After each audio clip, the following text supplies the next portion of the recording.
الحمد لله نحمده ونستعينه ونستغفره ونعوذ بالله من شرور أنفسنا ومن سيئات أعمالنا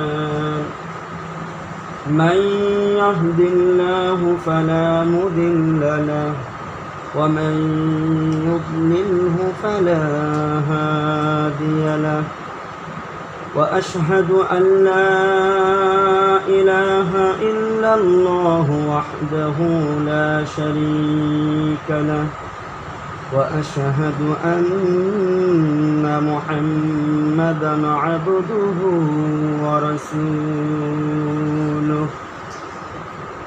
الذي أرسله الله تعالى بالحق بشيرا ونذيرا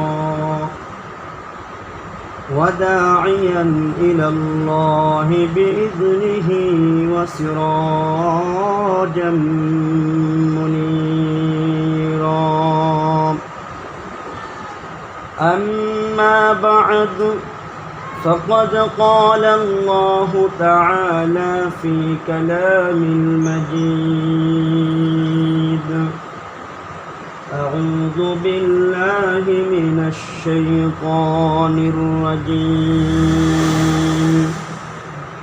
بسم الله الرحمن الرحيم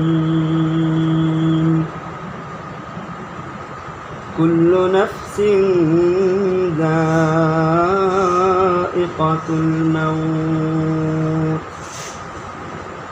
فمن زحزح عن النار وأدخل الجنة فقد فاز وما الحياة الدنيا إلا متاع الغرور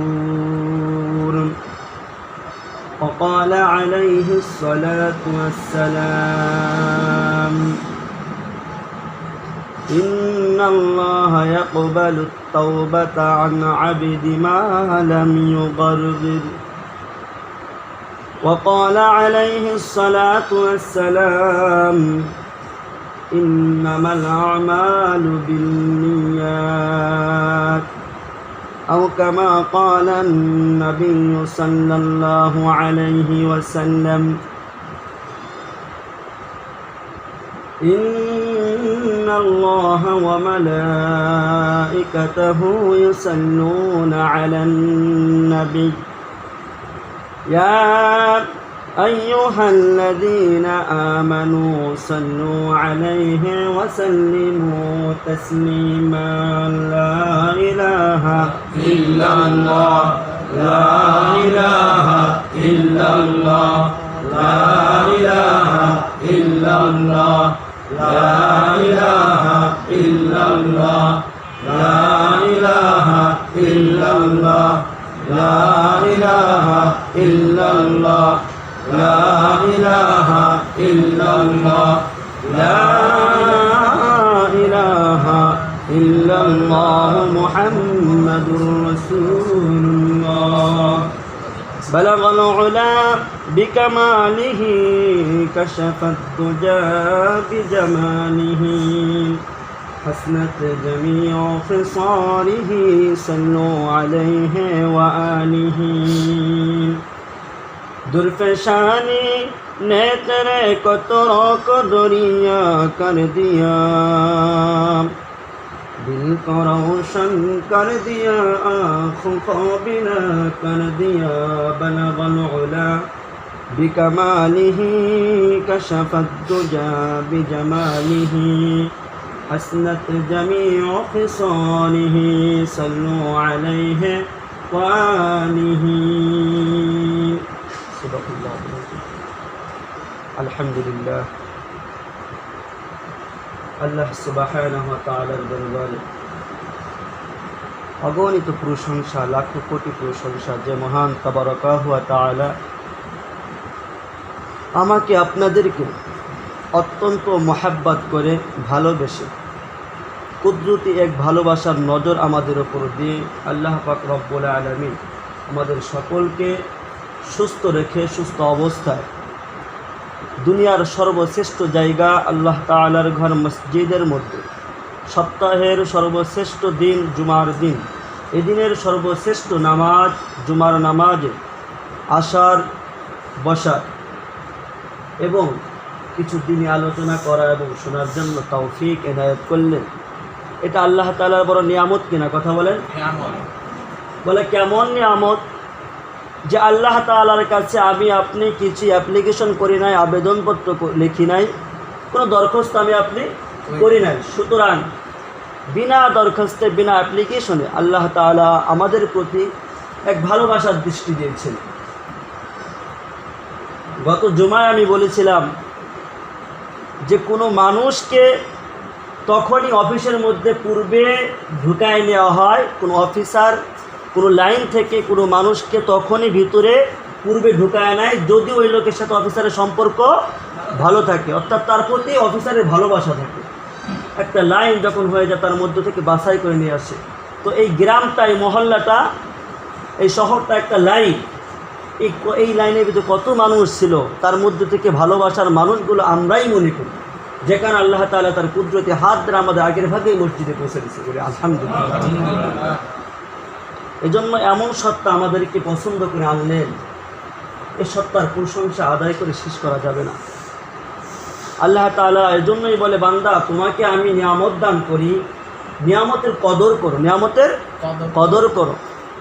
বলে নিয়ামতকে বুঝো, যদি আমার নিয়ামতের কদর করতে পারো আমি আল্লাহ তোমাদেরকে কথা দিতেছি তোমাদের নিয়ামতের মধ্যে বরকত দিবেন কে?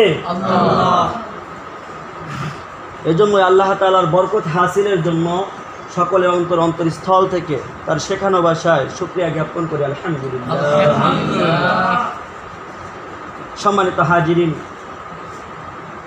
এই পৃথিবীতে আমরা যে মানুষগুলো আসছি এখন আছি, একটা সময় কিন্তু ছিলাম না, একটা সময় ছিলাম না, এখন আছি। এ কথাটা 100% সত্য যে একটা সময় আমি আপনি থাকবো না, এর মধ্যে কোনো সন্দেহ নাই। আল্লাহ তাআলার কোরআনের প্রত্যেকটা আয়াতকে, প্রত্যেকটা নিদর্শনকে যদি কোনো মানুষ অবহেলা করে, অপছন্দ করে, না মানে, কিন্তু আল্লাহ তাআলার কোরআনে হাকিমের একটি আয়াতকে প্রত্যেকটা মানুষেরই মেনে নিতে হবে। সে হিন্দু হোক, বৌদ্ধ হোক, খ্রিস্টান হোক, ইহুদি হোক, নাসারা হোক, বেঈমান হোক, নাস্তিক হোক, যাই হোক না কেন, তার একটা আয়াতকে মেনে নিতে হবে। সেটা হচ্ছে আমি এখন আছি, চলে যেতে হবে, চলে যেতে। প্রত্যেকটা প্রাণময় মানুষেরই জীবন একদিন শেষ হয়ে যাবে, অর্থাৎ আমি আপনি সকলেই দুনিয়া থেকে চলে যাব, মারা যাব। তাহলে আমি আপনি এখানে কেন আসলাম? ছিলাম না, কেন আসলাম, কেন চলে যাব? এর মধ্যে কোনো হিকমত আছে কি নাই? অবশ্যই আছে। আল্লাহ তাআলা আমাদের উদ্দেশ্য করে পাঠিয়েছেন, আমি আপনি সকলেই জানি যে তার ইবাদত করতে হবে। তো আমি আপনি যখন কোনো কিছু করব, আমি যখন একটা ব্যবসা করব, ব্যবসার পূর্বে ওই ব্যবসা সম্পর্কে আমাকে জানতে হবে যে ব্যবসার কার মডেলটা বেশি সুন্দর, কার মডেলটা বেশি সুন্দর, যে এই ব্যবসায়ীর কাছে যদি আমি থাকতে পারি, তাকে অনুসরণ করতে পারি, তাকে আমি ফলো করতে পারি, তাহলে আমার কী হবে? ব্যবসায় বেশি উন্নত হবে, বেশি লাভ হবে, ফলাফল আমার কী হবে? সুন্দর হবে, ভালো হবে। তো এজন্য আল্লাহ পাক রব্বুল আলামিন আমাদের যে একটা নেকির ব্যবসা উম্মতে মুহাম্মাদীকে দিয়েছে, অল্প আমল কিন্তু নেক বেশি, অল্প আমল নেক বেশি। এই ব্যবসা করে এখান থেকে আমার কি হচ্ছে? উপার্জন করে ভোগ করবো আমরা কোথায়? আখিরাতে। তো যে যেমন উপার্জন করবে সে তেমনই ফলাফল এবং তেমনই ভোগদাতা হবে। এজন্য আমি বলতে চেয়েছিলাম যে আমি আপনি যে ইসলামের দিকটা ফলো করব, কাকে ফলো করব, কিভাবে মানব, কোনটা মানলে, কাকে ফলো করলে যে আমার ফলাফলটা বেশি সুন্দর হবে। আল্লাহ পাক রব্বুল আলামিন বললেন, হে মানব জাতি, তোমরা জেনে রাখো, লাকাদ কানা লাকুম ফি রাসূলিল্লাহি উসওয়াতুন হাসানাহ, তোমাদের মধ্যে যে আমি রাসূল পাঠিয়েছি, যে পয়গম্বর আমি শেষ নবী হিসেবে পাঠিয়েছি, আমার বন্ধু, আমার রাসূল বিশ্বনবী জনাবে মুহাম্মদ রাসূলুল্লাহ সাল্লাল্লাহু আলাইহি ওয়াসাল্লাম। এই নবীর যে জীবন আদর্শ হচ্ছে তোমাদের জন্য উত্তম আদর্শ। কথা বলেন, আমাদের জন্য উত্তম আদর্শ, উত্তম মডেল, যার উপরে কোনো মডেল হইতে পারে না। আজ পর্যন্ত কোনো দার্শনিক, কোনো কবি, কোনো লেখক এই মানবের কোনো ত্রুটি লিখতে পারে নাই, আর পারবেও না। যেই মানুষটার জীবন ছিল এত সুন্দর, যার জবান ছিল পবিত্র, যার হাতটা ছিল পবিত্র, যার চোখটা ছিল পবিত্র, যার দেহটা ছিল পবিত্র, যার আচার আচরণে মানুষ অন্য ধর্ম থেকে ইসলাম ধর্ম গ্রহণ করেছেন, ঠিক কিনা? সে কিন্তু জুলুম করে নাই, বন্দুক চালায় নাই, তরবারি চালায় নাই, বরং তার ব্যবহার আচার দিয়েই মানুষকে ইসলামের সহি বুঝ দিয়েছে। আপনি বলতে পারেন নবী যুদ্ধ করছে, নবী তরবারি চালাইছে, সেটা কোন ক্ষেত্রে চালাইছে? যখন আল্লাহর পক্ষ থেকে হুকুম হয়েছে, ইসলামের বিরোধিতা করেছে কাফের বেঈমানরা, যখন নাকি নবী এবং ইসলামের প্রতি দুশ্মনী করছে, ঠিক তখনই তরবারির জন্য নিয়ে নামছে। সেটা আল্লাহর পক্ষ থেকে হুকুম হয়েছে, সেটা একটা ফরজ ইবাদত ছিল। তো যে কথা আমি বলতে চেয়েছিলাম যে আমি আপনি দুনিয়া থেকে সকলেই চলে যাব। কথা বলে কি করব? চলে যাব। প্রত্যেকেরই আমার ফলাফল সুন্দর হবে এমন একটা পড়াশোনা, এমন একটা অধ্যায় আমাদের অধ্যয়ন করতে হবে, এমন একটা বিষয় আমাকে অধ্যয়ন করতে হবে, আমাকে কিছু নিয়ে যেতে হবে। আমি সেটা কি নেব, এটা নেওয়ার জন্য আমাকে ফলো করতে হবে কাকে? রাসূল কারীম সাল্লাল্লাহু আলাইহি সাল্লামকে। বিশ্বনবী জবানটা ছিলেন বড় পবিত্র, এই জিহ্বাটা ছিলেন বড় পবিত্র। আজকে আমাদের দুনিয়ার ভিতরে, সমাজের ভিতরে, রাষ্ট্রের ভিতরে, ঘরের ভিতরে এই জবানের জন্যই বেশি সমস্যা হয়, জবানের জন্যই বেশি সমস্যা হয়। আজকে দেখেন আমাদের কাছে এই জবানের যে রিপোর্টটা, অর্থাৎ গালাগালি, এটা আমাদের একটা আসলে সামাজিক প্রথা হয়ে গেছে। মানুষ মুখ দিয়ে কীভাবে গালি দেয় মুসলমান হয়ে, এটাকে কেউ কিছু মনেই করে না। এটা তার একটা ভাষার একটা অংশ সে করে নিয়েছে। কিন্তু কিতাবের রিওয়ায়াতে পাওয়া যায় বিশ্বনবী জনাবে মুহাম্মদুর রাসূলুল্লাহ সাল্লাল্লাহু আলাইহি ওয়াসাল্লাম তিনি জীবনে তার মুখ দিয়ে একটি গালি দেননি, কখনো একটা গালি দেননি। আমরা কার উম্মত? কথা বলেন, সেই নবীর উম্মত। তার মডেলে আমাকে মানতে হবে। আমাদের শিক্ষক তো তিনি। আমি কেমন ছাত্র যে আমি আমার শিক্ষককে ফলো করতে পারছি না? আজকে এই জবান দিয়ে আল্লাহর কাছে চাইতে হয়। কার কাছে চাইতে হয়? আল্লাহর কাছে চাইতে হয়। একটু চিন্তা করেন তো, এই জবান দিয়ে আমি কত গুনাহ করেছি, কত অন্যায় করেছি, কত নাফরমানি করেছি, এই জবান দিয়ে কত মিথ্যা বলেছি। অথচ আল্লাহ পাক রব্বুল আলামিন বলেছেন, আলা লা'নাতুল্লাহি আলাল কাযিবিন, আলা লা'নাতুল্লাহি আলাল কাযিবিন। যেই ব্যক্তি মুসলমান হয়ে মুখ দিয়ে মিথ্যা কথা বলে, আমি আল্লাহ তার প্রতি লানত করি, নাউযুবিল্লাহ। এজন্য আমি একজন মুসলমান। কথা বলেন কি? আমি একজন মুসলমান, বিশ্বনবীর উম্মত। এক্ষেত্রে আমাকে বিবেচনা করতে হবে যে আমার স্থান আমাকে ঠিক রাখতে হবে। আল্লাহ পাক রব্বুল আলামিন আমাকে সম্মানিত করে দুনিয়ার জমিনে পাঠাইছেন। কেমন সম্মানিত করছেন? যে আমি আপনি যতক্ষণ পর্যন্ত নাকি জান্নাতে প্রবেশ না করব, ততক্ষণ পর্যন্ত অন্য কোনো নবীও প্রবেশ করতে পারবে না। সুবহানাল্লাহ। সেই নবীর উম্মত আমি আপনি। কেন এত দাম?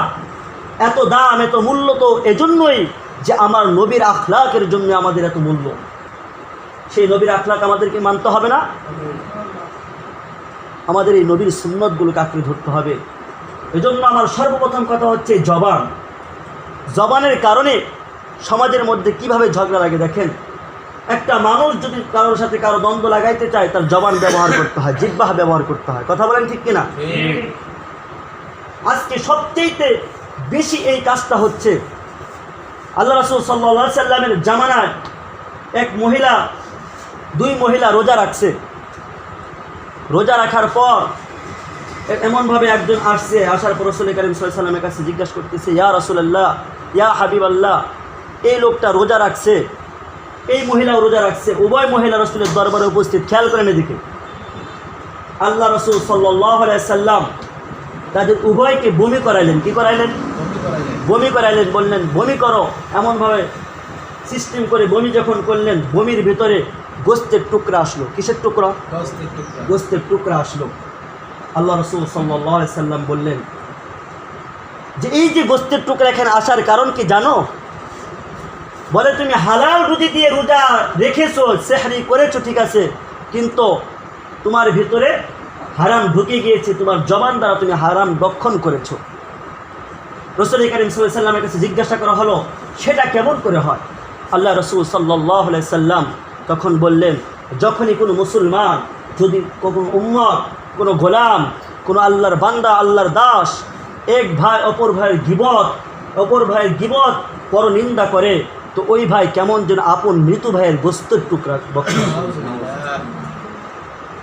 বলে আপন মৃত ভাই, একজন মৃত লাশ, সে আপন ভাই, তার গোস্ত খাওয়া কততম জঘন্য হইতে পারে, যে মানুষ যখন অপরের নিন্দা করে, পরনিন্দা করে, গীবত করে, ওইটা তার চেয়েও বেশি জঘন্য। আজকের একটা রেওয়াতে দেখলাম, ওখানে লিখছে যে গীবত নাকি জেনার চাইতেও বেশি নিকৃষ্ট, জেনার চাইতেও বেশি নিকৃষ্ট। আজকে দেখেন, আমি আপনি যতই ইবাদত বন্দেগী করি, এই ইবাদতের কারণে আমি আল্লাহর কাছে বেশি উপরের পর্যায়ে পৌঁছাবো, কিন্তু আমার আপনার ইবাদতের দ্বারা আমি ইমাম সাহেব, আপনি মুসল্লি, মুফতি সাহেব, মুহাদ্দিস সাহেব, সকল ক্ষেত্রে দেখা যায় তাহাজ্জুদ গুজার আছে, ইশরাক গুজার আছে, আরে নফল ইবাদত তার পরিপূর্ণতা আছে, কিন্তু তার উন্নতি ঘটতেছে না, তার দোয়া কবুল হইতেছে না। এর কারণটা কি? মাওলানা আশরাফ আলী থানভী রাহমাতুল্লাহি আলাইহি বলেন, এটা বোঝানোর জন্য একটা উদাহরণ তুলে ধরেছেন, যে কোনো এক লোক ঘোড়ায় সওয়ার হইতেন, তো ঘোড়ায় সওয়ার হওয়ার সময় তার ঘোড়াটার একটা বদ অভ্যাস ছিল। ওই ঘোড়াটা সওয়ার হওয়ার সময় যেখানে মলমূত্র ত্যাগ করতো, ওইটার দিকে পিছনে না তাকায়া হাঁটতে পারতো না, অবশ্যই তাকায়, তোর বদ অভ্যাস। এবার যখন ওই লোক ঘোড়া চালায়, ওনার সাথে যত লোক ঘোড়া নিয়ে যায়, সবাই আগে চলে যায়, ওই লোক আগে যাইতে পারে না, যেখানে মল ত্যাগ করে সেখানে পিছনে যাবে, ওটার গন্ধ সে ভক্ষণ করে, এরপর আবার আগায়, এভাবে আগানো যায়। তো হঠাৎ করে একদিন সে ঘোড়া নিয়ে বের হয়েছে, এখন দেখতেছে অন্য একটা ঘোড়া নিয়ে আর এক লোক সওয়ার আসছে, তো সে আর উনি একই রাস্তায় অতিক্রম করবেন। এমন সময় তাকে বলতেছেন, ভাই তুমি আমার পিছনে আসো। বলে কেন? বলে আমার ঘোড়াটার একটা বদ অভ্যাস আছে, তোমার সাথে আমি যাইতে পারবো না। ঘোড়াটা যখনই মলমূত্র ত্যাগ করে তখনই পিছনে তাকায় এবং ওই মলের গন্ধ সে শুকে। তবে আমি আগে যাব, ঘোড়া যখনই পিছনে তাকাবে তুমি চাবুক মারবা। ঠিক আছে, এমনভাবে চলতেছে, ঘোড়া যাইতেছে, পিছন থেকে চাবুক মারতেছে, যাইতে এমন একটা মোড় চলে আসছে। এবার ওই যে পিছনের লোক, সে বলতেছেন, ভাই আমি তো এবার বাম দিকে যাব অথবা ডান দিকে যাব, আপনার সাথে আমি আর যাইতে পারতেছি না। তো লোকটা বলতেছেন, ঠিক আছে, এখন আর কি করার, আমার আবার ওইভাবেই যাইতে হবে। যেই ওই লোকটা বাম দিকে তার রাস্তায় ঢুকে গিয়েছে, ঘোড়া এক ধরে ঠিক যেখান থেকে সওয়ার শুরু করেছিল, যেখান থেকে অতিক্রম শুরু করেছে, ওইখানে পৌঁছায় গেছে। এবার লোক আশ্চর্য হয়ে গেছে, কী লাভ হইল আমার এত কষ্ট করে যায়, যেখানে গেছেন আবার এক ধরে চলে আসছে ওখান থেকে, এবার আবার হাঁটতেছে, আর যেখানে মল ত্যাগ করছে ওখানে আবার শুকতেছে। এটা বলার উদ্দেশ্য হচ্ছে এই, মানুষ যখন ইবাদত করতে করতে, নেক আমল করতে করতে, তাহাজ্জুদ পড়তে পড়তে, নফল ইবাদত করতে করতে আল্লাহর কাছে যাওয়ার জন্য দৌড়াইতে থাকে, কিন্তু এমন অবস্থায় যদি ওই মানুষের মুখ দিয়ে গীবত, পরনিন্দা, এই মানুষের জবান দিয়ে গুনাহ হইতে থাকে, এই গীবতের গুনাহ, তখন ওই ঘোড়াটা যেমন এক দৌড়ে তার আবার প্রথম স্থানে চলে আসে, মানুষের নেক আমলগুলো ওইভাবে পড়ে যায়, আবার এক দৌড়ে সে জিরোতে চলে আসে। গীবত এত বড় নিকৃষ্ট গুনাহ, আরে ভাই এই জবান দিয়ে তো মালিকের কাছে চাই। এমন একটা জামানা ছিল, জবান দিয়ে মালিকের কাছে বলছে। অনেক লোকের ঘটনা শোনা, নদীর মধ্যে দিয়ে পথ হয়েছে, মনে আছে না ঘটনা? আছে। আরে তাদের সাথে আল্লাহর সম্পর্ক ছিল। কেন সম্পর্ক ছিল? এই জবানটা ছিল পবিত্র। এই জবানটা কি ছিল? পবিত্র। আল্লাহ রসুলের জবান ছিল মহাপবিত্র। রসুলের সুন্নতকে যারা মেনেছে তাদের জবানটাও পবিত্র। আজকে দেখেন পরিবারের মধ্যে ছোট ছেলে থেকে শুরু করে মা বাবা পর্যন্ত গালাগালি আছে না নাই? আছে। সবচেয়ে কষ্টের বিষয়, সন্তানটা ছোট, ওর এখন সময় হচ্ছে ক্যাচ করা, আর মেমোরিটা সব সময় আশেপাশে ঘুরে, কখন কে কোনটা বলবো ওখান থেকে শিক্ষা গ্রহণ করবে। বাচ্চা কাচ্চা ওদেরকে কি হাতে কলমে শেখানো হয়? এটা তোর কাকা, এটা তোর চাচা। ওদের একবার বলে দেখে আমার মা কি বলে, আমার বাবা কি বলে, আমার ভাই এটা কি বই বলে নাকি খাতা বলে। যদি বই বলে এটাই বই, এটা যদি খাতা বলে এটাই খাতা। এইভাবেই তো বাচ্চা কাচ্চা শিখে। অথচ পরিবারের ভিতরে ছোট সন্তানরা রয়েছে, ওদের শিখার সময় এর মধ্যে যারা বড় আছি তাদের বুক দিয়ে এরকম রিপোজ করতেছে, গালাগালি করতেছে, যেটার দ্বারা ওর শিক্ষা অর্জন হইতেছে। একটা সময় আসে ও আবার এরকম গালাগালি করবে। এভাবে সমাজটার ভিতরে একটা গুনাহের সয়লাভ ঘটছে। আমি তো মুসলমান, আমাকে মনে রাখতে হবে আমি মুসলমান এবং বিশ্ব নবীর উম্মত, যে নবী রাহমাতুল লিল আলামিন তার উম্মত। আমার সম্মান আমাকে বজায় রাখতে হবে, আমার সম্মান আমাকে বজায় রাখতে হবে, আমার স্থান আমার ঠিক রাখতে হবে। একটা মানুষের ভিতরে দ্বন্দ্ব এভাবে লাগে না, তার মধ্যে একজন মানুষ কাজ করে, সেটাও কাজ হয় জবান দ্বারা। আমি যখন আপনার কাছে এমন একটা কথা বলবো, সেটার দ্বারা ঝগড়া সৃষ্টি হয়। এভাবেই সমাজে ঝগড়া সৃষ্টি হয়। একজনের চাকরি হয়ে যাবে, সেখানে আমি যাই জবান এমনভাবে উপস্থাপন করব, একজনের চাকরি বাদ হয়ে যাবে। একটা মানুষকে মানুষ এত ভালো জানে যে কীভাবে ওর ক্ষতি করা যায়, ওর প্রতি মানুষ এত ভালোবাসা কেন, ওকে মানুষ এত ভালো জানে কেন, বা ও উপরের দিকে চলে যাচ্ছে, ওর ক্ষতি করার জন্য মানুষ জবান প্রয়োগ করে। এভাবেই তো সমাজটা নষ্ট হচ্ছে। আল্লাহ পাক রব্বুল আলামিন হাবিব বলে যে আমার কাছে সবচাইতে বেশি প্রিয় হচ্ছে যুবকের মুখের ইবাদত, যুবকের মুখের ইবাদত। এটার দ্বারা বোঝাইছে যুবকের জিকির, যুবকের মুখের জিকির। জিকির মানে হচ্ছে স্মরণ করা, জিকির মানে স্মরণ করা। সুতরাং কি স্মরণ করা? এই জিহ্বাটা কে দিয়েছেন? আল্লাহ। আমাদের সমাজে আমাদের চোখের সামনে এমন লোক আছে না, জিহ্বা লড়ে কিন্তু কথা বের হয় না, আছে না? বোবা মানুষ আছে না? আছে। এই বোবা এটা কে বানাইছেন? কথা বলেন, একটু জোরে বলেন, কে বানাইছেন? আল্লাহ বানাইছেন। আমাকে আপনাকে এই মুহূর্তে বোবা বানায় দিতে পারে কি পারে না আল্লাহ? অবশ্যই পারে।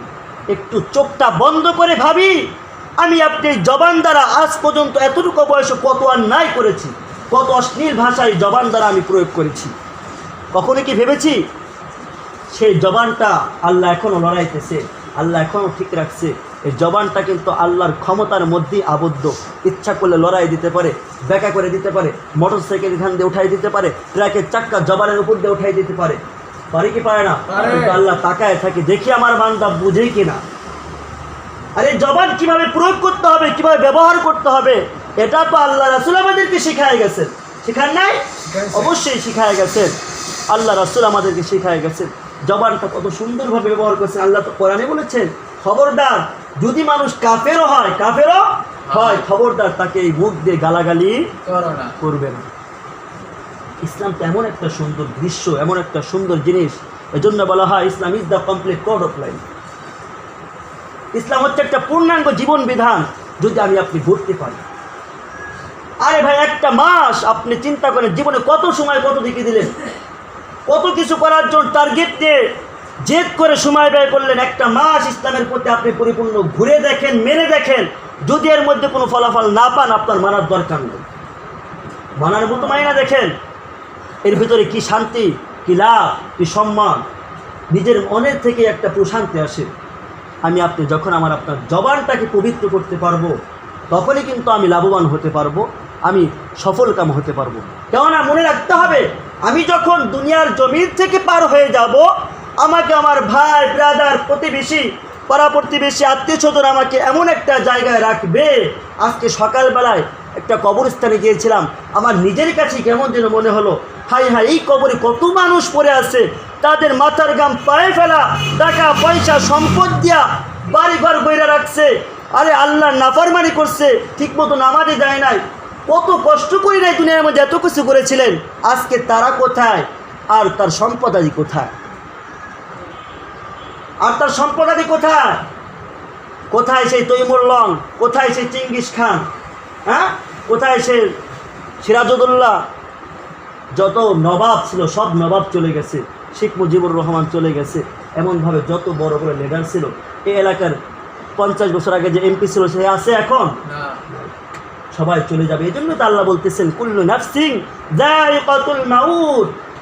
হে পৃথিবীর মানুষ, হতে পারো তুমি হিন্দু, হতে পারো বৌদ্ধ, খ্রিস্টান, ইহুদি, নাসারা, যে জাতি হও না কেন, আমার কোরআনের এই আয়াতটিকে অবশ্যই বিশ্বাস করতে হবে, মেনে নিতে হবে যে পৃথিবীর মানুষ তোমাদের একদিন প্রাণহীন হয়ে আমার কাছে ফিরতে হবে, আমার কাছে কামব্যাক করতে হবে, ফিরতে হবে, তা বুঝতে হবে। তবে মনে রাখুন, হে মুসলমান, এটা তো আমার চিন্তা হওয়া দরকার, আমি মুসলমান, বিশ্বনবীর উম্মত, আমার জবানটা পবিত্র হওয়ার দরকার।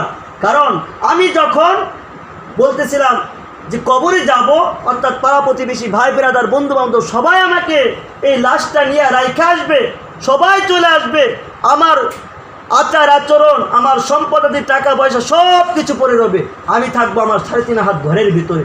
এই ঘরের ভিতরে যখনই ঢুকবো, ঢোকার পর আপনাকে কোশ্চেন করা হবে না? অবশ্যই কোশ্চেন করা হবে। 3টা কোশ্চেন করা হবে, 3টা প্রশ্ন করা হবে। এটা আমরা সকলে অবগত। যে প্রশ্নটা করবেন, প্রশ্নের জবাব দিতে হবে কি দিয়ে? কথা বলেন। প্রশ্নের জবাবটা আপনি কি দিয়ে দিবেন? খাতায় লিখবেন? মুখ দিয়ে জবাব দিতে হবে। কি দিয়ে? মুখ দিয়ে। জিহ্বাহ ব্যবহার করে জবাব দিতে হবে, জবানকে ব্যবহার করতে হবে। খোদার কসম করে বলি, খোদার কসম করে বলি, যার জবানটা পৃথিবীর বুক থেকে পবিত্র অবস্থায় কবরে না নিতে পারবে, মৃত্যুর পূর্বে যদি তার জবান নাপাক হয়ে যায়, ওই জবান দিয়ে আল্লাহর প্রশ্নের জবাব বের হবে না। এজন্য এই জবানকে পবিত্র করা খুবই গুরুত্বপূর্ণ, খুবই গুরুত্বপূর্ণ। আর এই জবানটা পবিত্র করে দেখেন না, প্রমাণ সহ বলতে পারি। আমার এক ছাত্র ভাই ছিল, এটা আমার বাস্তব প্রমাণ। তো ওই ছেলেটা মোবাইল নষ্ট হয়ে গেছে, একটা বাটন মোবাইল নষ্ট হয়ে গেছে। ওর ভিতরে এমন আমল ছিল, বিশ্বাস, আকীদা এমন ছিল, মসজিদ ঘরে মোবাইল রাইখা আসছে যে আমার মোবাইল নষ্ট হয়েছে, একটা মেকানিক যদি ঠিক করতে পারে, ওর মাথার ভিতরে ব্রেন দিয়েছে আমার মালিক, আমার ফোন আমার মালিক ঠিক করে দিতে পারে। ছাত্রটা অনেক গরিব, টাকা ছিল না, ফোনটা ঘরের মধ্যে রাইখা আসছে। ও বলেছিল, আমার বিশ্বাস এই ফোন দিয়ে, এই মোবাইল দিয়ে আজ পর্যন্ত আমি একটা গুনাহ করি নাই, কোনো অন্যায় করি নাই, সুতরাং এই ফোন আমার মালিক ঠিক করে দিতেই পারে। ফোনটা রাইখা আসছে। বিশ্বাস করবেন কি করবেন না, বোঝানোর জন্য বলি, বাহ্যিক দৃষ্টিতে যেটা দেখেছি, সকালবেলায় ফোন ভালো, রাত্রে মসজিদে রেখে আসছে। আল্লাহর সাথে যদি জবানটা আমার সুন্দর থাকে, পবিত্র থাকে, আরে ভাই এটা তো স্বাভাবিক। আর দুনিয়ার মধ্যে আমি আপনি যখন গভীর সম্পর্ক, বন্ধু বন্ধুর মধ্যে যখন নাকি ফারেক হয়ে যায়, যখন নাকি এরকম ব্রেক আপ হয়ে যায়, এর একটা কারণ হয় জবান। কারণ আপনি আমাকে একটা কথা দিয়েছিলেন, বন্ধু বন্ধুকে 50,000 1 লাখ টাকা দিয়েছে, আমি শুক্রবারে দিয়ে যাব, 4 বছরে শুক্রবার পার হয়ে যায়, কিন্তু টাকা যখন দেয় না, আপন এত গভীর বন্ধুত্ব, তার মধ্যে ফাটল ধরে কি ধরে না? ধরে। এই জন্য জবানের অনেক দাম। জবান আল্লাহ কেন দিলেন? এই জবানটা আল্লাহ কেন দিয়েছেন? গালাগালি করার জন্য, ঝগড়া করার জন্য, জবান দিয়ে মানুষের ভিতরে ঝগড়া লাগানোর জন্য, ছোটো ছোটো ছেলে মেয়েদের সামনে এরকমভাবে গালাগালি করে, অশ্লীল ভাষা বলে, আমাকে নিজেকে অনেকে বড়ত্ব মনে করে, গালি দিয়ে, ক্ষমতা দিয়ে, জবান দিয়ে ক্ষমতা প্রয়োগ করে অনেকে নিজেকে বড় মনে করে। না না না, এজন্য জবান আসে নাই। আরে জবান তো আসছে, এই জবান দিয়ে মালিককে ডাকতে হবে, এই জবান দিয়ে আল্লাহ তাআলার জিকির করতে হবে, এই জবান দিয়ে মানুষকে ইসলামের দাওয়াত দিতে হবে, এই জবান দিয়ে মানুষের সাথে সদাচরণ করতে হবে, সুন্দর ব্যবহার করতে হবে। এই জবান দিয়ে জন্য, এই জবান দিয়ে মাকে সালাম দিতে হবে, এই জবান দিয়ে বাবাকে সালাম দিতে হবে।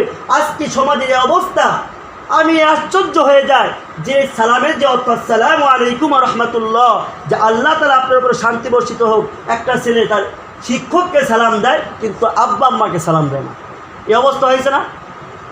আর উচিত তো ছিল যে আমার চিন্তা থাকবে আগে আল্লাহ তাআলা আমার মা বাবার উপর শান্তি বর্ষণ করুন। কথা বলেন, মা বাবারও শান্তি বর্ষণ করুন। আজকে আমাদের ঘরের ভিতরে দাম্পত্য জীবন একটা অসুখ চলে আসছে, ঝগড়া লাগে, বিবাদ হয়। কারণটা কি?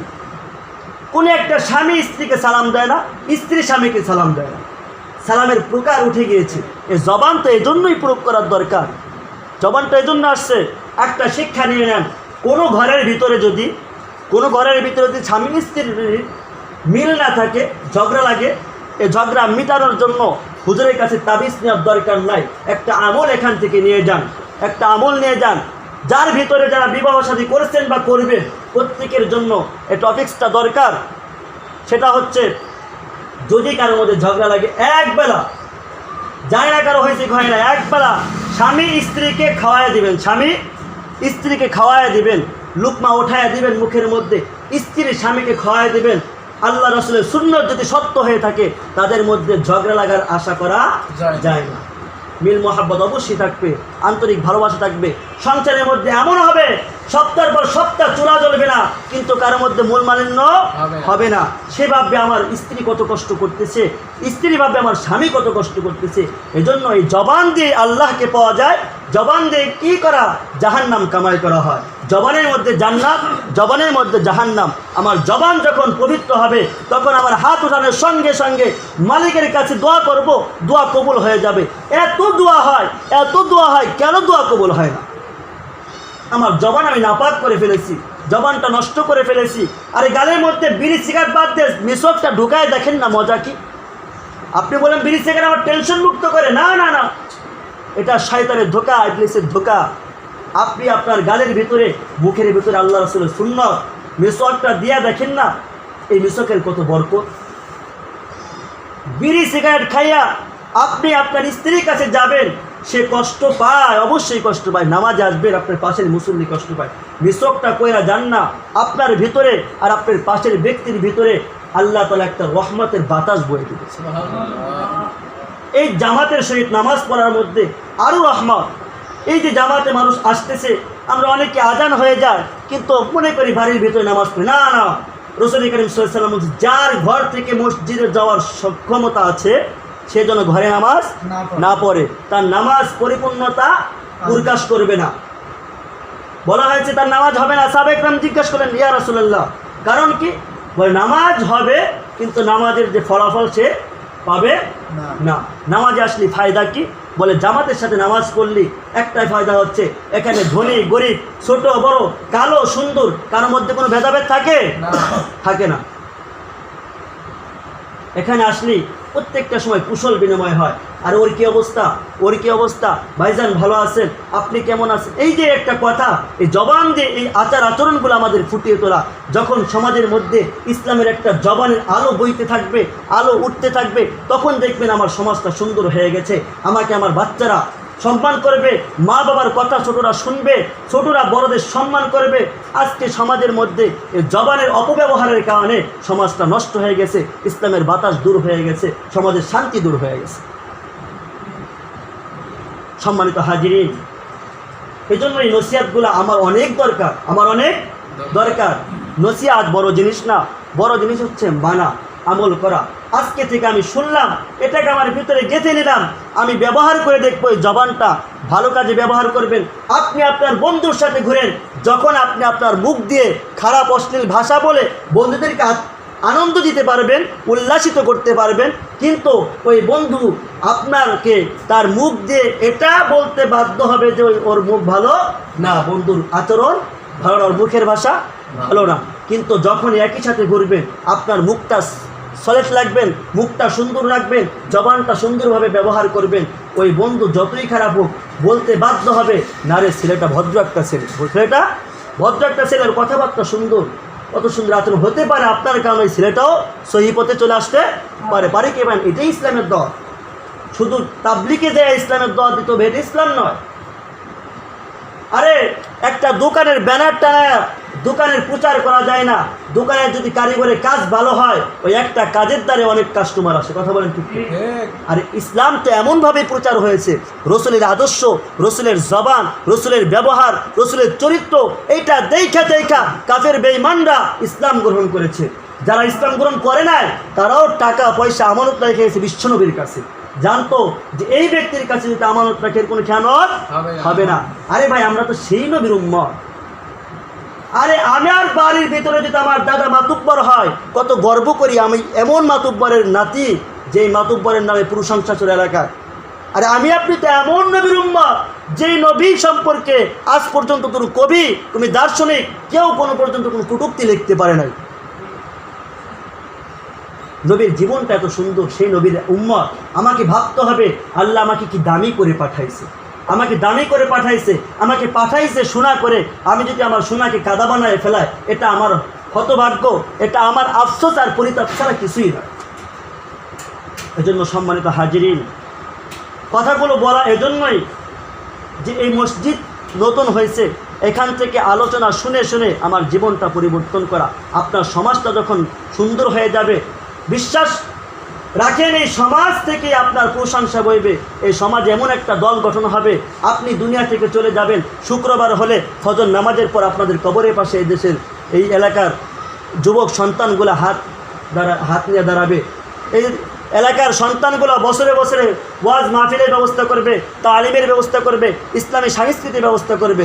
আর এখন থেকে আপনি উল্টাপাল্টা চলবেন, জমানের হেফাজত করবে না, ইসলামের সৌন্দর্যতা আপনি গ্রহণ করবেন না, রাসূলের সুন্নত মানবে না। আপনার সন্তানরা ময়রা দেখেন কবরের পাশে বক্স আয়না আয়না কনসার্ট করবে। জুমার দিন সময় কম, আলোচনা দীর্ঘ, কিন্তু আলোচনা বেশি না করে অল্প আলোচনা করে তার আমল করাটাই সুন্দর। যে আয়াত নিয়ে আমি শুরু করেছিলাম যে কুল্লু নাফসিন যায়িকাতুল মাউত ফামান যুহজিহা আনিন নার ওয়া উদখিলাল জান্নাতা ফাকাদ ফাজ। যারা নাকি মৃত্যুবরণ করবে এটা তো অবশ্যই, ফামান যুহজিহা আনিন নার ওয়া উদখিলাল জান্নাতা ফাকাদ ফাজ, জাহান্নাম থেকে তাদের দূরে একটা জায়গায় রাখা হবে, সেটার নাম কি? জান্নাত। কথা বলেন, জান্নাত। আল্লাহ আরো বলতেছেন, তবে মনে রাখো ওমাল হায়াতুদ দুনিয়া ইল্লা মাতাউল গুরুর। তোমরা যে দুনিয়ার চাকচিক্য সৌন্দর্যের জন্য রয়েছ, হে যুবক, যে নারীর দিকে তুমি আকৃষ্ট হয়েছ, সেটা কিন্তু একটা ধোঁকাবাজি। বরং তুমি জান্নাতে এসে দেখো না, মৃত্যুর পর জান্নাতে এসে দেখো না, আমি আল্লাহ তাআলা হুর দ্বারা তোমার মেহমানদারি করা হবে। যেই হুরের ভিতরে পায়খানা থাকবে না, প্রস্রাব করবে না, এই পৃথিবীর যত সুন্দরী নারী হোক তার ভিতরে মল আছে না নাই? এমন হুর আল্লাহ তাআলা জান্নাতবাসীদেরকে দান করবেন, যার ভিতরে এপাশ ওপাশ কাচের মতো দেখা যাবে, কিন্তু এর মধ্যে কোনো মলমূত্র কিছুই থাকবে না। এটা অর্জন করতে হলে আমার দুনিয়ার এই হুর বর্জন করতে হবে। আল্লাহ তাআলা আমাদের সকলকে এটা বুঝার এবং মানার তৌফিক দান করেন। এজন্য আমি হাদিস পড়েছিলাম, ইন্নামাল আমালু বিন্নিয়াত, যে নিয়াতের উপরে বরকত। আমি যদি নিয়াত করি আজ থেকে আমি আমলগুলো করব, সমাজের কেউ করুক না করুক, হতে পারে এই একজনের বদলতে সমাজ সুন্দর হতে পারে কি পারে না? বিশ্বনবীর বদলতে যদি জাহিলিয়াতি যুগ দূর হতে পারে, আমরা তার উম্মত, তাকে যে আল্লাহ সাহায্য করেছেন, আমি যদি আল্লাহওয়ালা কাজ করতে পারি, আল্লাহওয়ালা হতে পারি, আল্লাহর বন্ধু হতে পারি, তাহলে আল্লাহ আমার দ্বারা সমাজ সুন্দর করতে পারে কি পারে না? অবশ্যই পারে। আল্লাহ তাআলা আমাদের সকলকে বোঝার মানার তৌফিক এনায়েত করেন। আমিন। আখিরি দাওয়ানা আলহামদুলিল্লাহি রাব্বিল আলামিন। কি হবে বেঁচে থেকে অযথা বিদ্যা শিখে যদি তা করতে পারি শোষণবিহীন সমাজটাকে। কি হবে বেঁচে থেকে অযথা বিদ্যা শিখে যদি তা করতে পারি